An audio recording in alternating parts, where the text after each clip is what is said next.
அன்பு தமிழ் மக்களே வணக்கம். ஈரான் அமெரிக்கா யுத்தத்தின் முன்னேற்றமாக B-1 பாம்பர்ஸ் விமானங்கள் இப்போது இறங்கியுள்ளது களத்தில். இதன் சிறப்பு என்னவென்றால், ஒரே நேரத்தில் 200 பவுண்ட் எடையுள்ள 24 பாம்களை எடுத்து சென்று எதிரியை தாக்க முடியும். இதை வைத்துதான் பந்தார் அப்பாஸ் துறைமுகத்தை தொடர்ந்து 3 நாளாக பந்தாடி உள்ளது இந்த அமெரிக்கா. தெற்கு ஈரானை ஏன் தாக்க வேண்டும்? ஏன்னா அங்கிருந்து தான் ஹார்மஸுக்கு செல்லும் கப்பல்களை தாக்கும் ஏவுகணைகள் அனுப்பப்படுகின்றன. அங்குள்ள காங்கிரீட் கட்டடங்களும் தவிடுபடியானதால் அங்கு கோழிகள் நடமாட்டம் அதிகமாக இருக்கிறது. அங்கு மட்டுமல்ல, சபஹர் துறைமுகம், சீரிக் துறைமுகம், புஷகர், மஷகர், ஷார்பந்தர், குசஸ்தான் போன்ற கடற்கரை ஓர நகரங்களும் பஸ்பம். அங்கு பலருக்கு கிடைத்தது புஷ்பம். ஈரானுடைய ஸ்ட்ராட்டஜி என்னன்னா, பூமிக்கு மேலே உள்ள இராணுவ நிலைகளைத்தானே எதிரிகளால் தாக்க முடியும். குகைகளில் தயாராகும் மிசைல்களை அங்கேயே பதுக்கி வைத்தால் எதிரிகளால் கண்டுபிடிக்க முடியாது என்பதுதான் அதனுடைய எண்ணம். ஆனால் அங்கேயும் பல டிராபேக்குகள் இருப்பது ஈரானுக்கு தெரியவில்லை. என்னதான் மண்ணுக்கு அடியில் ஒளிந்திருந்தாலும் உள்ளே ஏசி பண்ணாமல் உயிர் வாழ முடியாது. ஏசி வெளியிடும் வெப்பத்தை வெளியேற்ற வேண்டும். உடனே அங்கிருந்து வெளியே அனுப்பதற்கு பல வென்ட்டுகள் அமைக்கப்பட வேண்டும். அது குகைகளை எளிதில் காட்டி கொடுத்துவிடும். குகை இருக்கும் இடத்தை காட்டி கொடுத்துவிடும். குகைகளுக்கு சென்று வர என்ட்ரன்ஸுகள் அமைக்க வேண்டும். ஒரு என்ட்ரன்ஸ் மட்டும் பத்தாது, பல என்ட்ரன்ஸுகள் வைக்க வேண்டும். ஆபத்து காலத்தில் தப்பி ஓடுவதற்கான எமர்ஜென்சி எக்ஸிட்டுகள், பல என்ட்ரன்ஸுகள் தேவைப்படும். அதை மறைவாக அமைக்க வேண்டும். குகைக்கு தண்ணீர் வசதி செய்து தர வேண்டும். எலக்ட்ரிசிட்டி சப்ளை செய்து கொடுக்க வேண்டும். டாய்லெட் கழிவுகளை அங்கிருந்து அகற்ற முடியாது, அதை அங்கேயே புதைக்க வேண்டும். நிலநடுக்கத்தில் குகைகள் இடிந்து விழுந்து விபத்து ஏற்பட்டால், ஐயோ காப்பாத்துங்க காப்பாத்துங்க, உதவி உதவி என்று அங்கிருந்து கூவ முடியாது, கத்த முடியாது. அமைதியாக அமைதி அடைந்து விட வேண்டியதுதான், வேற வழியே இல்லை.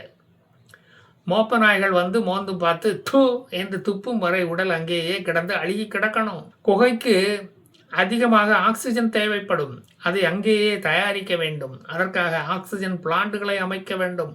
அதே மாதிரி கரண்ட் பவர் கட் இல்லாமல் கரண்ட் சப்ளையை தமிழ்நாடு மாதிரி கொடுக்கணும்.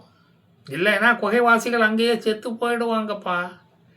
இந்த மாதிரி ரிஸ்க் எடுத்து ரஸ்க் சாப்பிட வேண்டிய நிலையில் தான் இருக்கிறது ஈரான். அந்த ரஸ்குகளை இப்போது அவர்களுக்கு உடைத்து கொடுக்கத்தான் அமெரிக்கா உள்ளே வரப்போகிறது. ட்ரம்ப் இப்போ என்ன அறிவித்திருக்காருன்னா, நீங்கள் விடும் ஒவ்வொரு ட்ரோன், ராக்கெட் ஏவுகணைகளுக்கு பதிலடியாக டெஹ்ரானில் ஒரு பாலமோ, ஒரு ஃப்ளைஓவரோ, ஒரு மல்டி லெவல் பலமாடி கட்டடங்களோ தகர்க்கப்படும். நீங்கள் 3 விட்டால் நாங்கள் 3 விடுவோம். 3 மேம்பாலத்தை இழப்பீர்கள் நீங்கள்.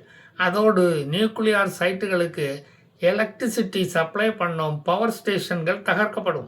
நீங்கள் குகைகளில் மெழுகுவர்த்தி தீப்பெட்டியை கண்டுபிடிக்க தடவி தடவி பார்க்க வேண்டியது வரும். ஓகேயா, அது பரவாயில்லையா என்று கேட்கிறது அமெரிக்கா. அது அல்லாமல் புதிய EA-37B என்ற எலக்ட்ரானிக் அட்டாக் பிளேன் வேற அமெரிக்க கடற்படையில் புதுசாக வந்து சேர்ந்துருக்கு. அது என்னென்ன அழிவுகளை ஏற்படுத்த போகிறதோ எல்லாம் நமக்கு இனிமேல் தான் தெரியும். அமெரிக்காவின் ஒவ்வொரு தாக்குதலுக்கும் ஈரானிடம் இருந்து பதிலடி வரும் என்று அமெரிக்காவுக்கும் தெரியும். அதனால் சவுதி, கத்தார், குவைத் இது போன்ற நாடுகளுக்கு புதிய டிஃபென்ஸ் ராக்கெட்டுகள் வந்து இறங்கி கொண்டு இருக்கின்றன. நாங்கள் ஈரானை தாக்க போகிறோம் என்று சொல்லிட்டா அதை நாங்கள் நிறைவேற்றியே தீருவோம். எப்பாடுபட்டாவது நாங்கள் அதை நிறைவேற்றுவோம். தமிழக எலெக்ஷன் பிராமிஸ் மாதிரி கிடப்பிலும் போட மாட்டோம். சொன்னதை மட்டும்தான் செய்வோம். இலவசமாக கூடுதலாக எதையும் செய்யவே மாட்டோம். இலவசம் என்பதே எங்கள் அகராதியில் கிடையாது. ஆக்ஸ்ஃபோர்டு டிக்ஷனரியில் வேணால் ஒரு வேளை இருந்தாலும் இருக்கும். அது எங்ககிட்ட தான் டிக்ஷனரியே கிடையாது.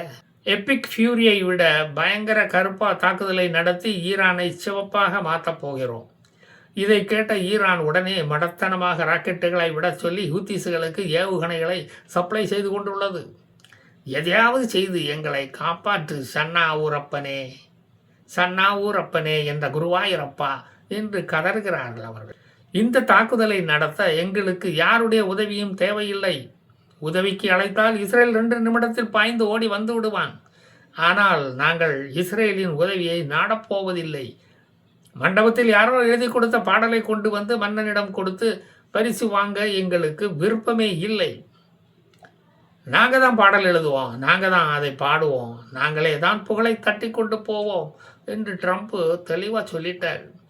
இதை கேட்ட நேத்தன்யாகுவின் முகம் தொங்கி போய்விட்டது. நமக்கு தாக்குதல் நடத்த ஒரு சான்ஸு கூட தரமாட்டேங்கிறாரே இந்த ட்ரம்ப்பு. தெரிய போகும் போல் நமக்குன்னு இருக்கிற ஹிஸ்புல்லாவை போய் சீண்டுவோம். நாம் அமைதியாக இருந்தால் அவன் ரொம்ப கவலைப்படுவான். அவனை போய் குசலம் விசாரிச்சுட்டு வருவோம் என்று கிளம்பி விட்டது இஸ்ரேல். இஸ்ரேலை ஈரான் தாக்க ஆரம்பித்தால் இஸ்ரேல் கொடுக்கும் பதிலடியை எங்களால் தடுக்க முடியாது என்று கூறியிருக்கிறார் ட்ரம்ப். அவன் வேலையை அவன் தொடர்ந்து செஞ்சுக்கிட்டே தான் இருப்பான். நாங்கள் எதையுமே சொல்லித்தர தேவையில்லை. சவுதி டேங்கர் மேலே ராக்கெட் விட்டதுக்கு ஹூத்திஸ் எங்ககிட்ட நல்லா வாங்கி கட்ட போகிறான். அதை எந்த கொம்பனாலும் தடுக்க முடியாது என்று சொல்கிறது அமெரிக்கா. நீங்கள் சொன்னாலும் இஸ்ரேல் எப்படி கேட்க மாட்டானோ அப்படித்தான் ஹூத்திஸும். ஹூத்திஸுக்கு ஆயுதங்களை கொடுத்துட்டு தாக்காதேன்னு சொன்னால் அவன் கேட்கவே மாட்டான். சின்ன பையா இல்லையா, சொன்னால் கேட்க மாட்டான் என்று விளக்கம் கொடுத்துக்கிட்டு இருக்காரு மசூத் பெசஸ்கியான். அப்போ சவுதி கப்பல் மேலே விடும் ஒவ்வொரு ராக்கெட்டுக்கும் ஈரானில் நாங்கள் பதிலடி கொடுப்போம், ஓகே தானே உங்களுக்கு என்று கேட்கிறது அமெரிக்கா. ஈரானில் கரும்புகை சூழ்ந்துள்ளதால் இப்போ கொசு தொல்லையே இல்லை என்று ஈரானியர்கள் ரொம்ப மகிழ்ச்சி கடலில் போட்டு ஓட்டிக்கொண்டு இருக்கிறார்களாம். அப்படி செய்திகள் வருகிறது. ஜூலை 13 அன்று ஈரானிலிருந்து IRGCயின் 21 கமாண்டண்டுகள் போன வாரம் சன்னா ஏர்போர்ட்டில் வந்து இறங்கிறதுக்கு பிளெயினில் போயிருக்காங்க. எப்படி ஏவுகணைகளை வெற்றிகரமாக அனுப்பி அமெரிக்காவுக்கு கிளி கொடுப்பது, நம்ம கில்லி ஆவது என்று ட்ரைனிங் கொடுக்க வந்துள்ளார்களாம். ஈரான் ஜனத்தொகை மட்டும் குறைஞ்சா போதாதப்பா, ஏமன் ஜனத்தொகையும் குறையணும், அப்போ தான் விலைவாசி எல்லாம் குறையும் என்ற ஈரானின் ஒரு நல்ல எண்ணம் நமக்கு தெளிவாக புரிகிறது. முதலில் சன்னா ஏர்போர்ட்டில் வந்து இறங்குவதாகத்தான் இருந்தது. அங்கு சவுதி ஆதரவு ஏமன் படைகள் தாக்குதலை நடத்தி கொண்டிருப்பதால் அந்த தகவல் அவர்களுக்கு சென்றதால் ஹுதைதா நகருக்கு ஈரான் விமானத்தை திருப்பினார்கள்.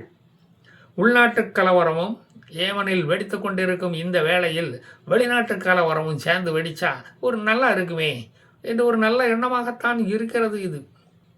ஈரானின் புதிய மிசைல்களை எப்படி இயக்குவது, ஆப்ரேட் பண்ணுவது என்ற ஸ்பெஷல் ட்ரைனிங்கை ஹூத்திஸ்களுக்கு கொடுக்க வந்துள்ளது IRGC இராணுவம். அந்த ஏவுகணைகளோடு தங்க பிஸ்கட்டுகளையும் ஹூத்திஸ்களுக்கு சம்பளம் போட விமானத்தில் கொண்டு வந்துள்ளார்களாம். ஈரானிடம் இந்த வருஷம் சம்பளத்தோடு போனஸையும் சேர்த்து கொடுங்க சாமியோ என்ற கூக்குரலையும் அங்கு கேட்க முடிகிறது. அமெரிக்கா தாக்குதலுக்கு சாக தயாராக இருக்கும்படி ஹூத்திஸ்களை கேட்டுக்கொண்டுள்ளது ஈரான். அதற்குத்தானே சாமி நாங்கள் உசிரோட இருக்கோம் சாமி, நீங்கள் எதுக்கும் கவலைப்படாத துரை. நாங்கள் விடுற ராக்கெட்டுகளில் 1-2 சவுதி அமெரிக்க கப்பல்களை கண்டிப்பாக தாக்கத்தான் போகுது. நீங்கள் உசிரோடு இருந்தால் அதை நீங்கள் பார்க்கத்தான், 2 கண்ணாலையும் பார்க்கத்தான் போகிறீங்க. வாங்கின காசுக்கு மேலே கூவுற கம்யூனிஸ்டுகள் மாதிரி நாங்களும் கண்டிப்பாக கூவுவோம். கவலையே படமாட்டோம். மனம் தளர வேண்டாம், வெற்றி நம்ம பக்கம்தான். கொடுக்கப்பட்ட ராக்கெட்டை வச்சு டார்கெட்டை நாங்கள் அச்சீவ் பண்ணி காட்டுறோம். வெற்றி நம்ம பக்கம்தான், ஜெயம் நம்ம பக்கம்தான். ஜெயம் மட்டுமல்ல, சாந்தி, கமலா, மல்லிகா எல்லாம் நம்ம பக்கம்தான். ஜக்கம்மா அருள் நமக்குத்தான், நிச்சயமா வெற்றி கிடைக்கும் நமக்கு. வெற்றிவேல், வீரவேல், கனகவேல், கந்தவேல், மயில் வாகனனுக்கு ஜே வரட்டா என்று கூவிக்கொண்டே போகிறார்கள் ஹூத்திஸ். அப்போ நானும் வரட்டா? ஜெய் ஹிந்த்.